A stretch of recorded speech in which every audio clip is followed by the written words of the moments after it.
เคลื่อนขบวนจากกุฏิสู่เมียลูกเคลื่อนขบวน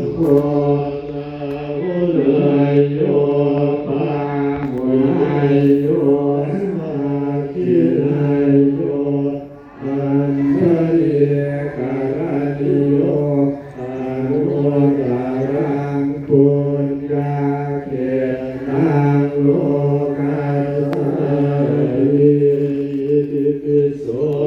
ภะคะวะอะระหังสัมมาสัมพุทโธตามโลกพระญาณเกิดเรื่อยๆไปได้เรื่อยเลยนะโลกาโตโลกาวิทูโลกาโลกุอิสามาสาสะทิสาธาเทวมนุสสานังพุทโธภะคะวะติสาธุภะคะวะตาธรรมโมสันเทียติโกอาคาลิโกเอหิปัสสิโกโอปันนายิโกปัจจตังเวทิตังโพธิโย